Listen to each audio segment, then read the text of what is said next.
The wind howled outside like a crying beast. Snow fell hard on the metal roof of the small shelter. Deep in the icy woods of Varelia 7, it was a lonely planet, cold and forgotten. Most people left this place long ago.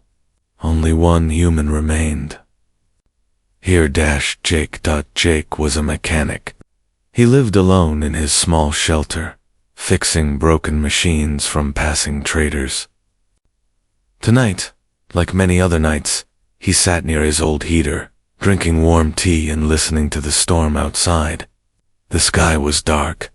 The wind was strong. But something felt different tonight. Then it happened. Knock. A soft, weak knock on the metal door. It was strange. No one came out here. Not in this weather. Not at this hour. Jake stood slowly. He picked up his small blaster, just in case. He moved to the door and opened it carefully. What he saw made his heart stop. A small, alien girl stood in the snow. Her skin was light blue, her eyes large and glowing. She looked no older than 10. Her clothes were torn. Her arms were wrapped around her chest. She had no shoes. Her feet were purple from the cold. Her lips shook as she spoke. "Puh, please. I have nowhere to go." Jake didn't know what to say. She looked scared. Her hands were trembling. Snowflakes melted on her skin, turning to ice. For a moment, he just stared. Then she whispered again, weaker this time. "Please, let me stay." Jake stepped back and let her in. She walked inside. Slowly, her feet making soft sounds on the metal floor. He quickly shut the door behind her, locking out the wind and snow.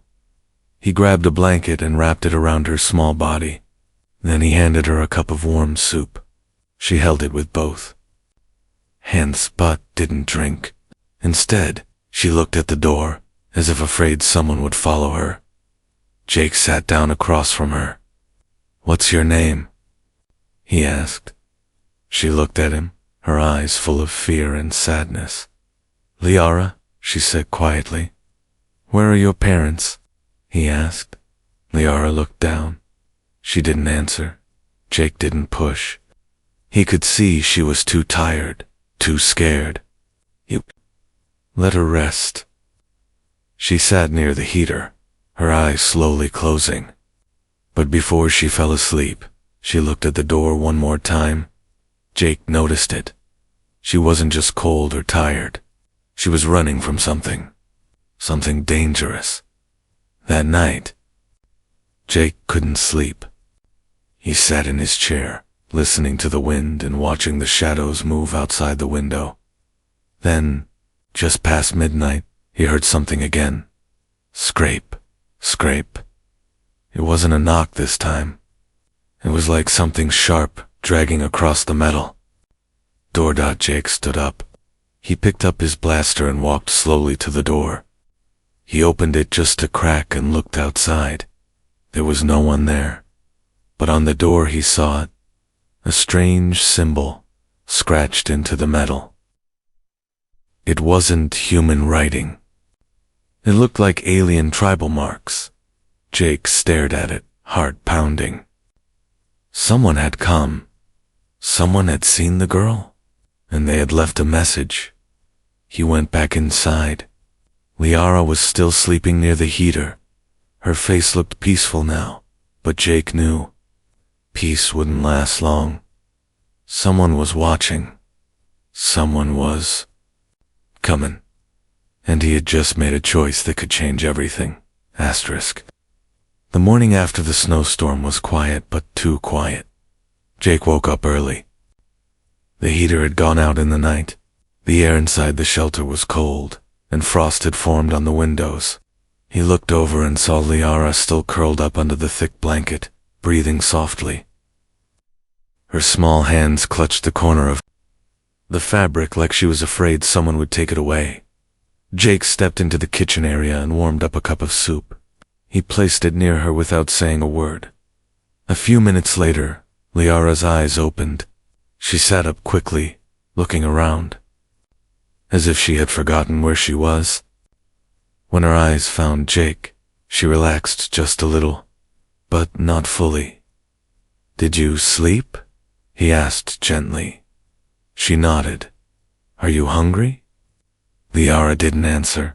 Instead, she looked toward the door again. Her eyes stayed there too long. Jake followed her gaze. "It's safe," he said. "I checked. No one's out there now." She didn't look convinced. Finally, she reached out with both hands and began to sip the warm soup. Her fingers shook, but she didn't spill. Jake sat across from her, trying to make her feel safe. After a moment, he asked, "Do you remember how you got here?" Liara looked up, and her eyes shimmered. "I walked," she whispered, "in a storm like that." "Where were you before?" She hesitated, then slowly said, "Far away, a holding camp. My people are gone." "They took them." Jake's eyes narrowed. "Who took them?" Liara said nothing. She just stared at the table. Then, quietly, she asked, "Why did you let me in?" Jake was surprised by the question. "Because you were freezing? And alone? What kind of man would leave a child to die in the cold?" She looked at him for a long time, then gave a small nod. That's when Jake noticed something strange. Every few minutes, Liara would glance at the door, then at the corners of the room, then at the small vent above. It was like she expected someone to be watching her. "Are you sure you weren't followed?" he asked. Her hands froze. The spoon stopped in the bowl. "I don't know," she said quietly. "Sometimes I feel like I'm being watched." Jake stood and walked to the door. He opened it again, just to check. The storm had passed, but the ground outside was covered in fresh snow, and in that snow were tracks. But they weren't human tracks. They were long and wide, with 4 sharp points, like claws. One set walked in a full circle around his shelter and then disappeared into the woods. Jake stepped back inside, shut the door quickly, and locked it. "You weren't followed," he lied. "Just animals out there." Liara nodded again, but she didn't seem to believe him. Later that day, Jake made a small fire outside and burned the tribal mark that had been scratched into his door. He didn't know who left it, but it gave him a bad feeling. Something told him that mark wasn't a warning, it was a signal. He needed to be careful now. Liara wasn't just a lost child. She was hiding something. Something dangerous. That night, Jake tried to sleep. Liara stayed near the heater again, wrapped in the blanket. But before she lay down, she moved to chairs in front of the door. "Why did you do that?" Jake asked. "So they can't come in quickly?" she whispered. Jake wanted to ask more. He wanted to know who they were, but he stayed quiet. He saw the fear in her eyes. She was used to running, hiding, and she didn't trust anyone fully yet. Not even him, as the fire flickered and the night grew colder. Jake stared at the ceiling. He was starting to understand. She wasn't just running from something. She was being hunted, and by letting her in, he had just made himself the target too. Jake was checking the solar battery cables when he saw her sleeves slip. It was morning, quiet. The wind outside had slowed, and soft sunlight peeked through the frost-covered windows. Liara was helping him sort tools, though she didn't know the names of most things. She was holding a wrench awkwardly when her coat shifted, just enough to show the skin on her neck. Jake paused. There was something metal just under her skin. A dark silver line ran below her ear and disappeared into her shoulder. He didn't say anything at first, but he saw it clearly. It was a scar, but not a normal one. It was clean, surgical, almost hidden.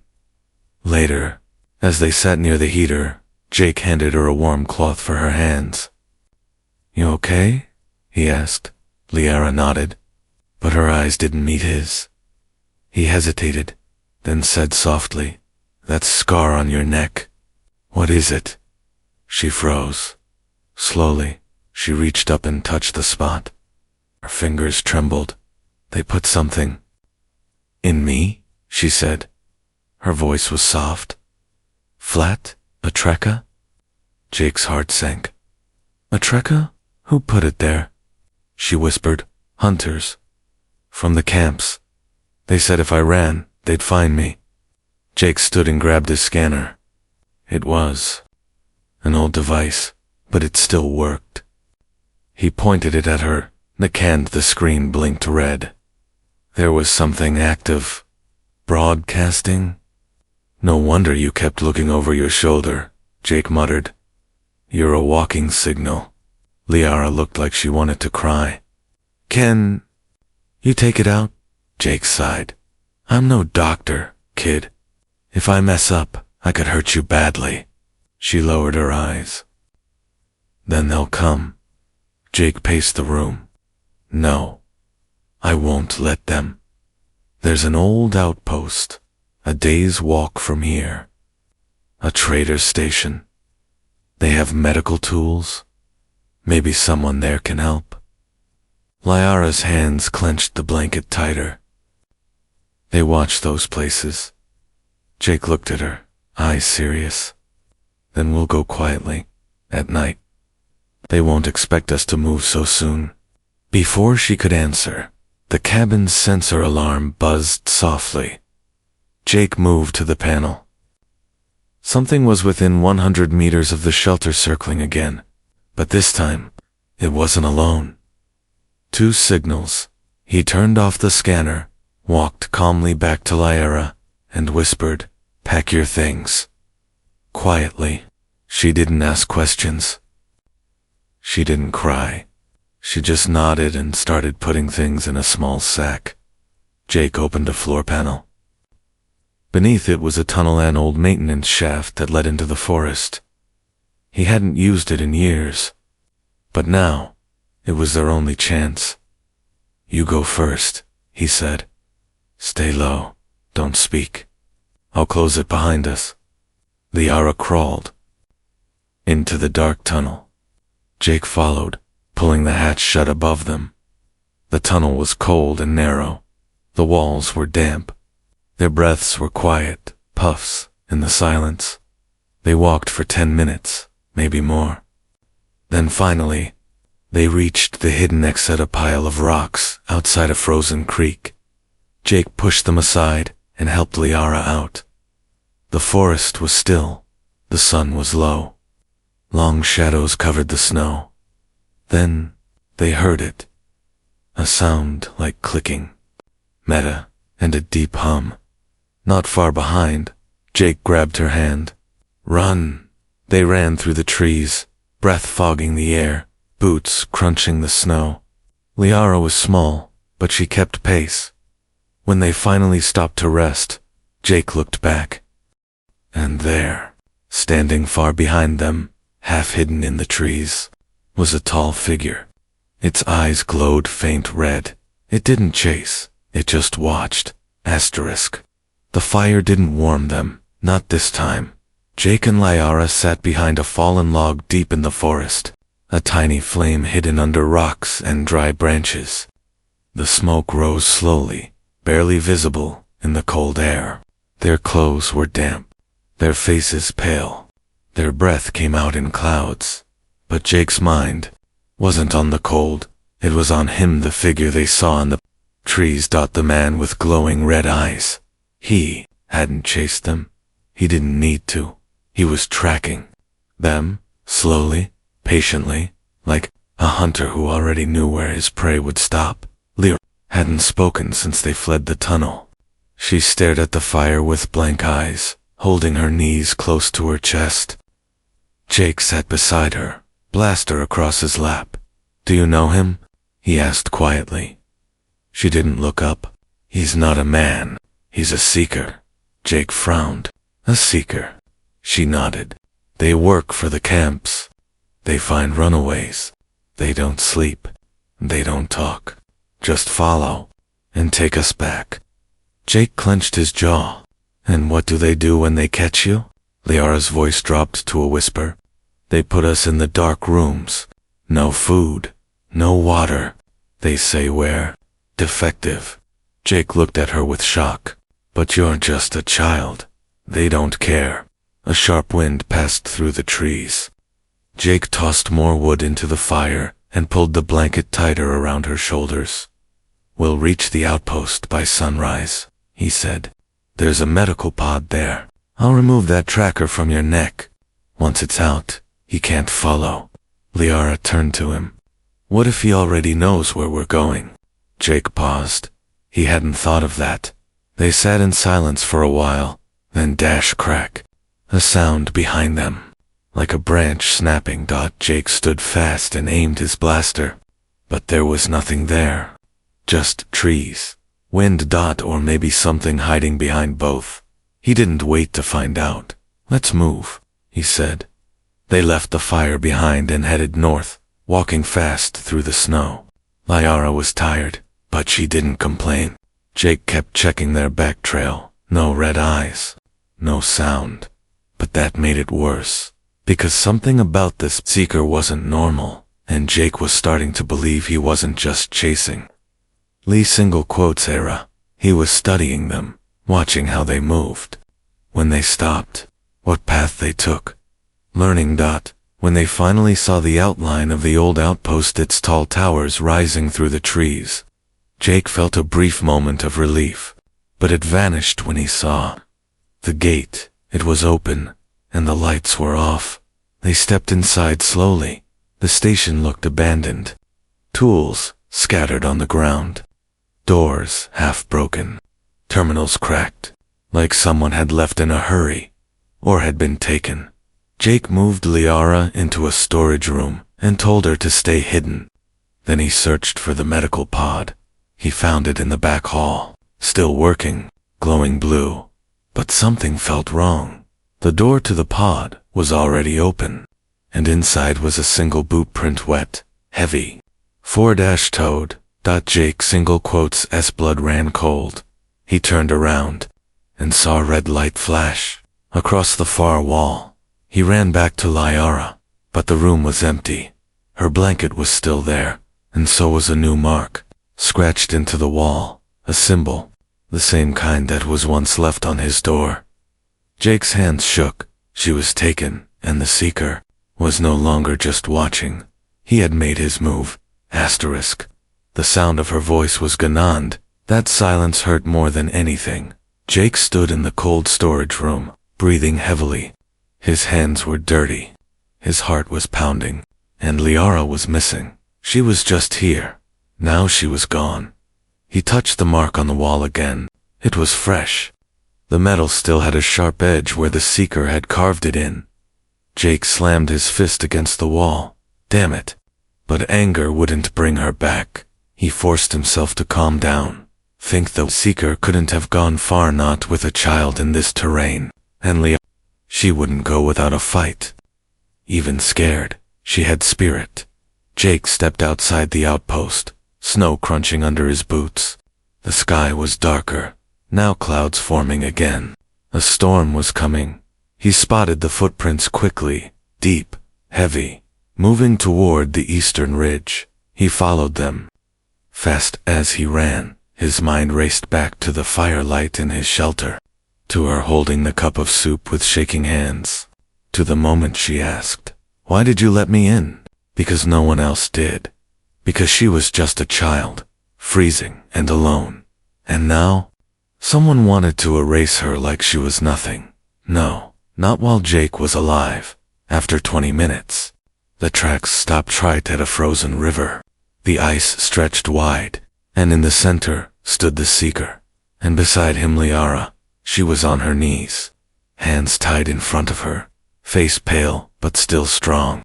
She didn't cry. She didn't beg. She just looked up and saw Jake. Their eyes met. He didn't shout. He didn't run forward. He simply raised his blaster. "Let her go," Jake said firmly. The Seeker didn't speak. He tilted his head slightly, red eyes glowing brighter. Jake stepped closer. "I don't care who sent you," he said. "You take one more step with her, and I'll drop you where you stand." The Seeker finally moved, slowly lifting a long metal staff from his back. It sparked with strange energy. Jake's grip tightened on the blaster. "You don't scare me," Jake growled. Liara suddenly screamed, "No, Jake, don't shoot. He doesn't want to kill." Jake froze, confused. "What?" Liara stood shakily. "He's not here to kill me.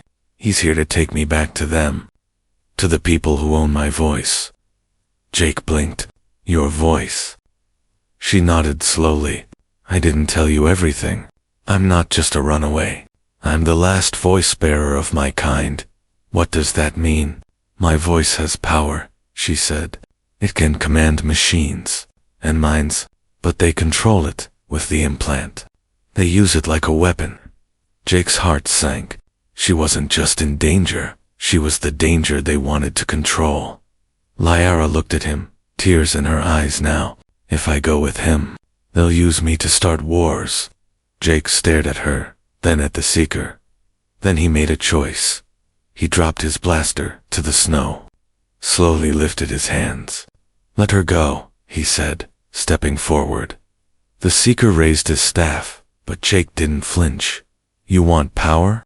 Jake shouted. "Then take me instead." "Let the girl go," Liara gasped. "No." The Seeker paused. His head tilted again. Then, without a word, he reached toward her neck, pressed something behind her ear. The tracker fell out. He dropped it on the ice and crushed it under his boot. Then he stepped back, vanishing into the trees. "Gone." Jake rushed to Lee. She fell into his arms, shaking. "I don't understand," she said. Jake looked at the broken tracker. Maybe even hunters get tired of being tools. They stood there together in the snow. 2 lives changed forever. But this wasn't the end. It was only the beginning. Asterisk. The stars above them shimmered like frozen tears. Jake and Liara sat beside a small campfire deep in the forest. They had walked for hours after the Seeker vanished. Neither of them spoke much, their minds full of questions.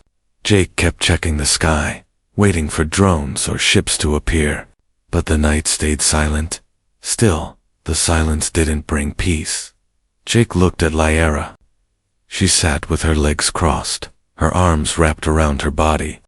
The tracker was gone now, but her shoulders still shook like she carried something heavy inside. He finally spoke. "You okay?" She didn't answer. Jake reached into his coat, pulled out a small cube, and pressed a button. A hologram of a soft glowing orb appeared. It was just a toy projector. Something to calm nerves. Liara stared at it. The light danced in her eyes. Then, slowly she whispered, "There's something you don't know." Jake gave a gentle nod. "I figured." She took a deep breath. "My voice. It's not normal. When I speak certain words in my native tongue, machines respond. Sometimes. Even minds bend." Jake frowned. "You're saying? Your voice has power." She nodded. Jake leaned forward, whispering, "Why you?" Liara touched her throat. "I was born during the sonic bloom. It happens once every 100 cycles. One child is gifted, chosen. My people call it the Echo Soul." Jake sat back slowly. "And the camps? They knew. They found out when I was 5, she said, her voice shaking. "They made me read commands over machines. Doors opened. Ships flew without pilots. They recorded my voice. Made copies, but the copies didn't work." "Why not?" Jake asked. She looked up at him. "Because it only works when it comes from the heart." Jake was silent. That one sentence hit him harder than he expected. Liara turned away from the fire. "They don't just want my voice, they want my soul. And they'll keep hunting me until they get both." Jake's eyes narrowed. Not if I have anything to say about it. She looked at him. Jake, you've already risked too much. You should go. They'll keep coming. Not just seekers. Soon. Fleets. Jake shook his head. I didn't pull you from the snow just to leave you in the fire. She smiled faintly. You're stubborn. I'm human. They both laughed softly. For a brief moment, the cold world around them didn't feel so harsh, but peace didn't last. Suddenly, the small hologram cube sparked and turned. Red dot. Jake grabbed it. Incoming signal detected. He smashed the cube with his boot. Lyra's eyes widened. They've found us again. Jake stood fast. We need to move. But before they could grab their things, the ground trembled. Above the trees, a giant ship slowly emerged, slight scanning the forest floor like a great eye in the sky. Lyra panicked. That's a collector vessel. They're not here to ask nicely. Jake grabbed her hand. Then we don't wait. They ran through the trees, dodging the scanning lights. Branches whipped past. Sirens echoed in the sky. A loudspeaker repeated words in a harsh alien language. Jake led her toward the canyon ridge. There's a signal tower there, he shouted. Old tech. We can send a wideband distress call. But to who? She yelled back. Jake answered without turning. To anyone who still believes in freedom. They reached the tower just as the first drone dropped from the ship above. Jake fired his blaster, knocking it out of the sky. Sparks flew. Lyra climbed the ladder, her hand slipping. She reached the control panel and pressed buttons. Nothing worked. It's dead, she cried.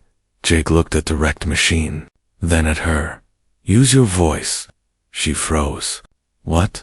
Just try? Speak from the heart. Lyra closed her eyes. Then, softly, in her native language, she sang. The machine hummed, glowed, and came to life. A bright beam shot into the sky, a call for help. A moment later, the drone lights flickered, then shut down.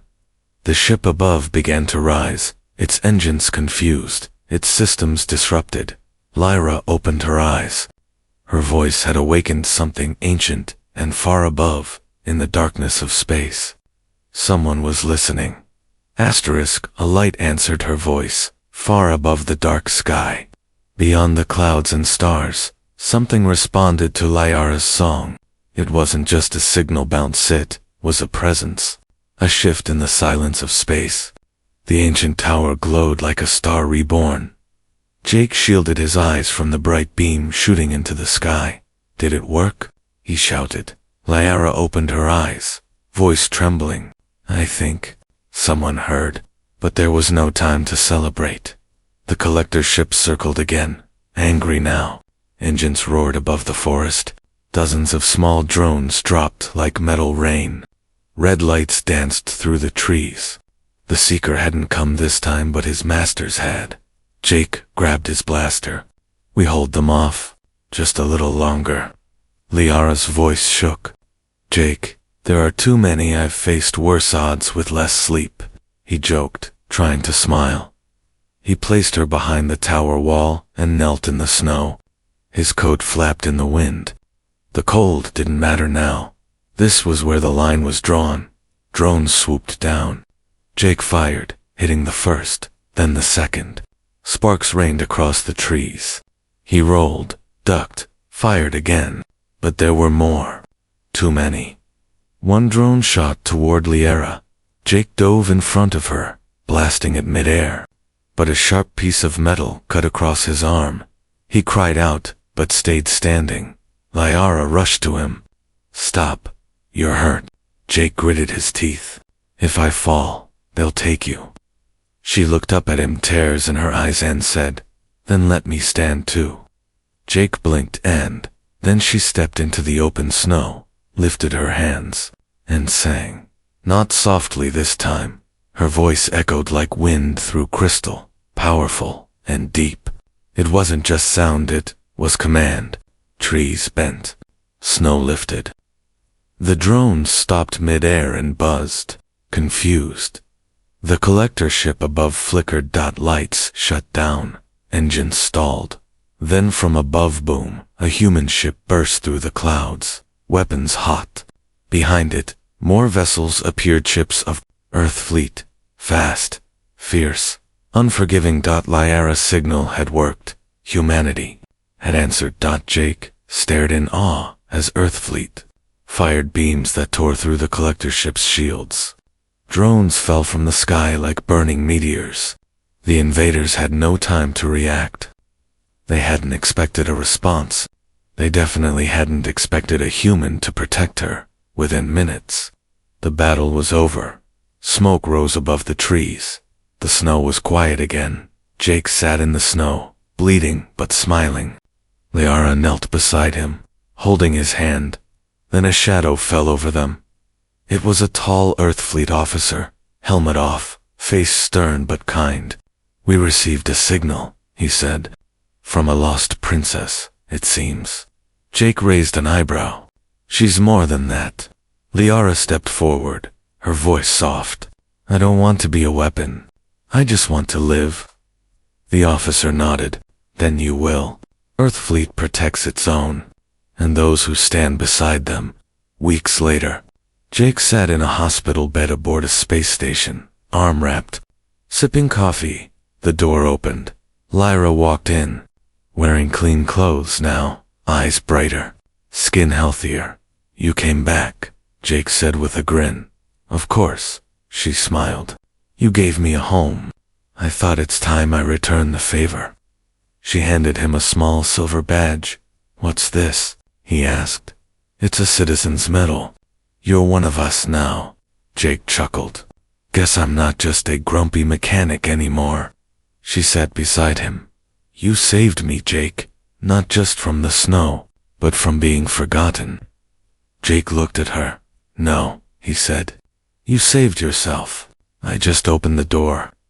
And somewhere far away, the stars watched quietly, as a human and an alien girl changed the galaxy with a knock, a choice, and a voice that refused to be silenced.